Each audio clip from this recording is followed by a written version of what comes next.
इस देश में इंसान की कीमत सिर्फ 2 लाख रुपए है, चाहे वो आप हो चाहे हम हो। हमारी बॉडी की कीमत सिर्फ 2 लाख रुपए। इस 2 लाख रुपए में हमारा दम घोटा जाता है, हमें जलाया जाता है, हमें जलते हुए रूम में छोड़ा जाता है और फिर उस जली हुई बॉडी को 2 लाख रुपए में खरीदा जाता है। और ऐसे ही हमारे देश में चलता आ रहा है और हमारे देश में यही किया जा रहा है और आज इसी का मैं पर्दाफाश करूंगा। सवाल ये कि जिसके परिवार पूरे 8 के 8 खत्म हो गए, जो इंसान अपने बाप को, अपने 80 साल के दादा को देखने दिल्ली पहुंचा था, उस दादा को देखने के लिए पूरा 8 का 8 परिवार आया था और एक होटल में 8 का 8 परिवार चल के मर गया। इसमें लापरवाही किसकी थी? उस व्यक्ति की जो अपने दादा से मिलने होटल आया था, या उस लड़की की जो झारखंड से दिल्ली आई थी, उसकी पहली नौकरी थी और पहली नौकरी में पहली सैलरी उसके अकाउंट में आई थी और वो सैलरी लेके उस होटल में आग लगने से 20 मिनट पहले पहुंचती है अपने होटल पे और उस 20 मिनट में सिर्फ ब्रेकफास्ट करके लेटती है और बॉडी जली हुई उसको बॉडी उसकी बेड पर मिलती है। या उस व्यक्ति की थी जो अफ्रीका से चल के आया था इंडिया एक बच्चे के लिए, आईवीएफ ट्रीटमेंट चल रहा था और उस आईवीएफ ट्रीटमेंट में दोनों गले लगा के मर गए। एक दूसरे का माथा एक दूसरे के सर पे था, हाथ एक दूसरे से हाथ पकड़े हुए जल के मर गए एक कमबोर्ड के ऊपर। निकलने का भी मौका नहीं मिला। या उसकी लापरवाही थी, क्योंकि आप और कोई सिस्टम की लापरवाही तो देगा नहीं, क्योंकि आप लोग को होटल का नाम भी पब्लिक करने में 2 दिन लगा। इतनी बुरी त्रासदी हुई कि होटल में कहीं जगह नहीं था निकलने का, दम घुट के मर गए।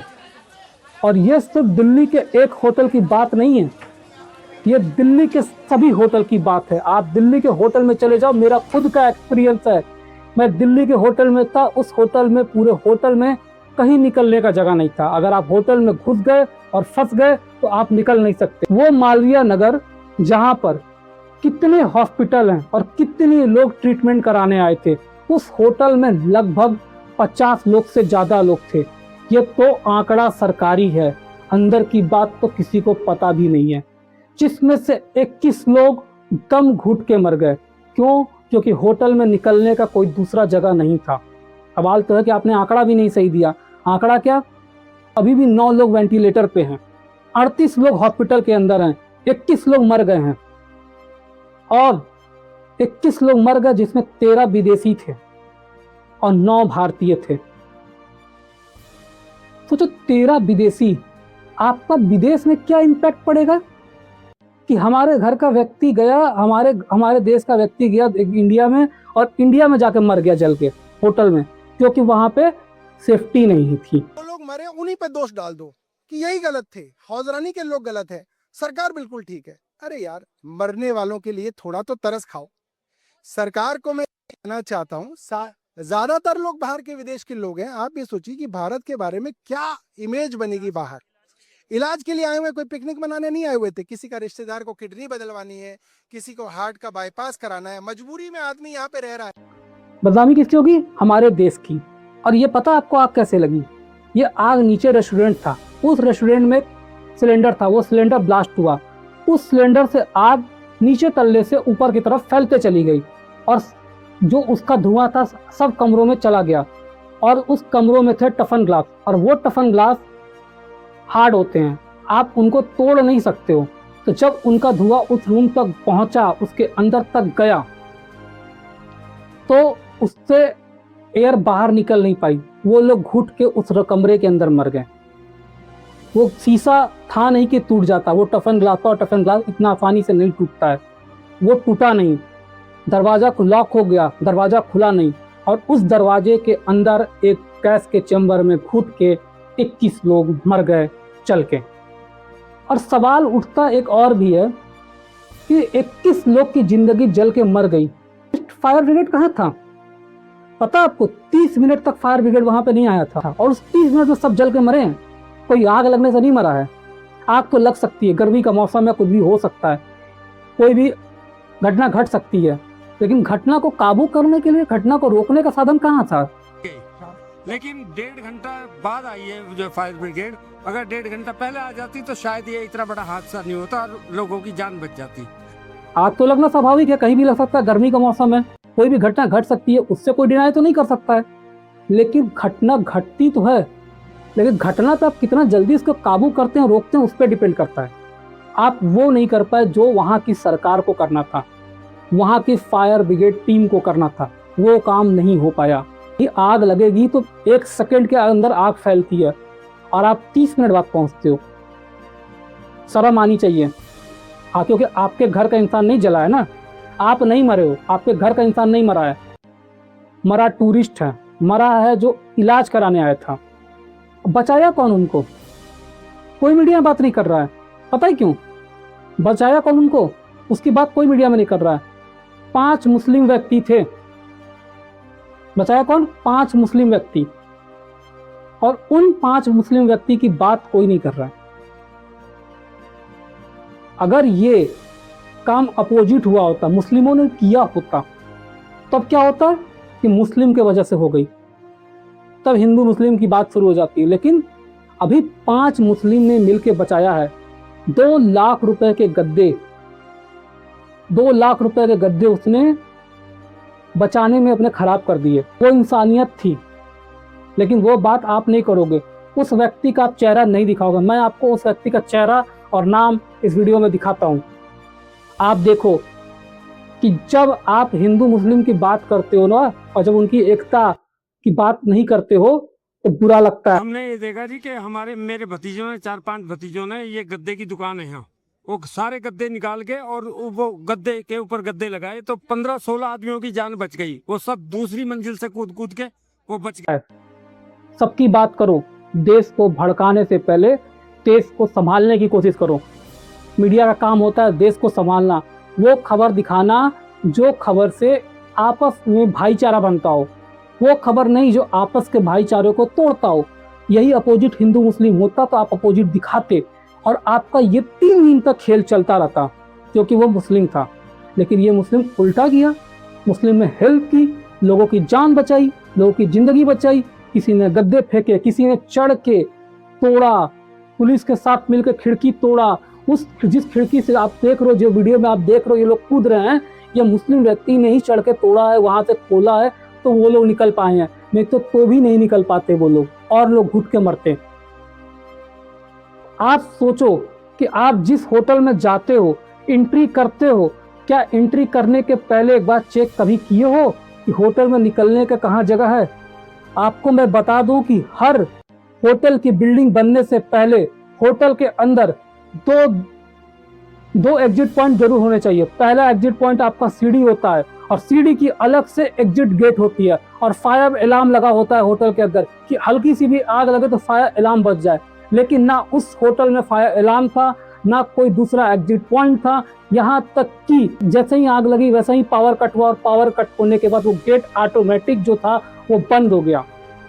होटल को, हर होटल का डिजाइन वैसे ही होता है एसी के लिए कि एसी के अंदर आप गए तो कहीं से भी आपको वेंटिलेशन नहीं होता है, और जब वेंटिलेशन नहीं होता, धुआं कहीं से आपके रूम में एंटर करेगा तो आप, जाहिर सी बात है, आपका दम घुटेगा और आप दम घुट के मर जाएगा।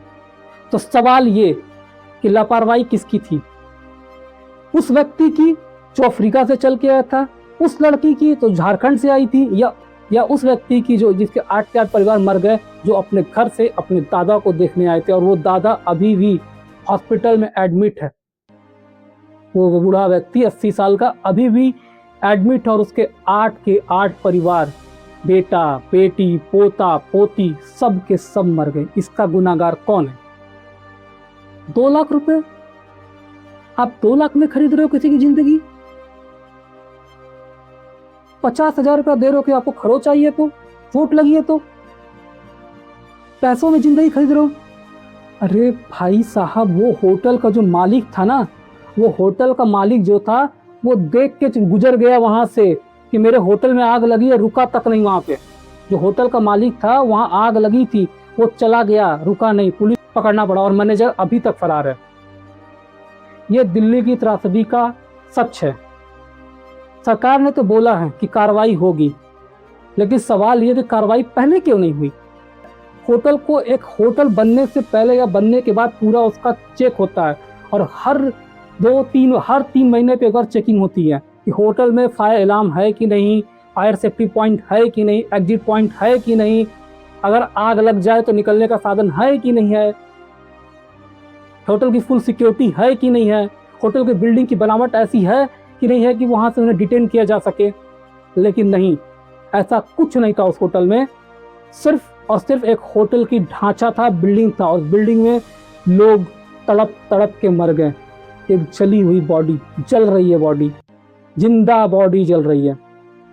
आप सोचो कि जिसके घर का व्यक्ति जिंदा जल के मरा होगा, या जो जिंदा उस वक्त जल रहा होगा, जो जल के मर रहा होगा,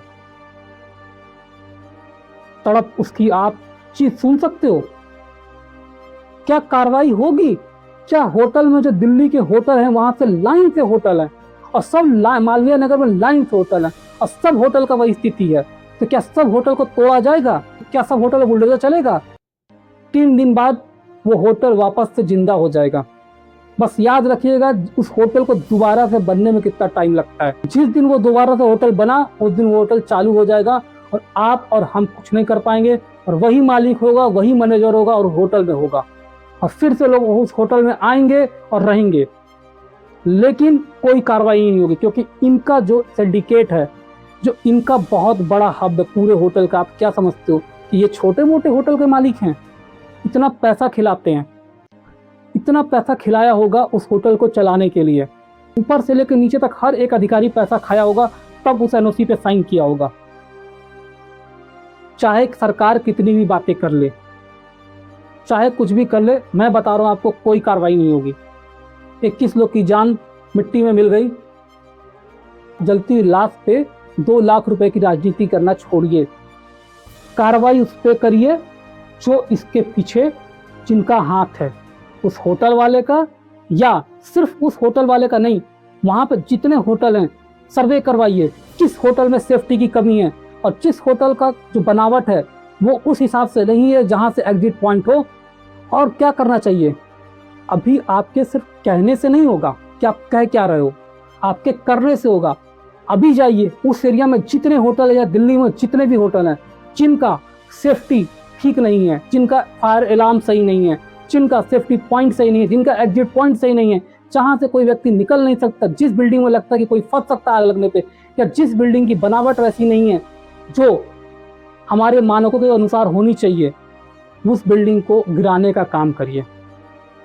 तब ये शांत होंगे, तब वो पालन करेंगे। तो आप सिर्फ नोटिस दो कि ये कर दो, ये सिर्फ फाइलों में दब के रह जाएगा, आपके अधिकारी पैसा खाएंगे और बात वहीं का वहीं दब जाएगा।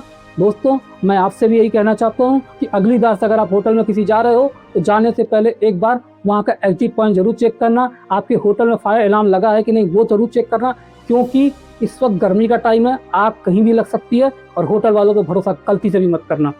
अगर आप होटल पे भरोसा करोगे तो उसका खामियाजा आपको भुगतना पड़ेगा, ना होटल वालों को भुगतना पड़ेगा, ना सरकार को। फिर आएगी 2 लाख रुपए बांटेगी और चली जाएगी, और 50,000 रुपये अगर आपका हाथ पैर टूट गया है या कुछ खरोच आ गई तो 50,000 रुपये। दोस्तों, मेरा यही सीधे संदेश है कि आपको इसके लिए आवाज़ उठानी पड़ेगी, और किसी भी होटल में जाने से पहले आपको चेक करना पड़ेगा, चेक इन करने से पहले, क्योंकि कितने लोग मरे हैं वो उनके घर वाले जानते हैं, उनका परिवार जानता है। क्योंकि 21 लोग मरे हैं, ये सिर्फ 21 लोग नहीं मरे हैं, 21 लोग के साथ उनका परिवार मर गया होगा। जिस परिवार में कोई व्यक्ति कमाने वाला होगा, घर चलाने वाला होगा, वो मरा होगा। जिसके घर में एक व्यक्ति कमाने वाला होगा वो भी मर गया होगा। या जो इंसान सिर्फ सिंगल कमाने वाला होगा, घर का व्यक्ति, उस व्यक्ति का घर कैसे चलेगा? आप उसके बारे में सोचो। तो आप हमारे चैनल को लाइक एंड सब्सक्राइब कीजिए। आपको हम मिलते हैं अपने नेक्स्ट वीडियो में। Bye bye.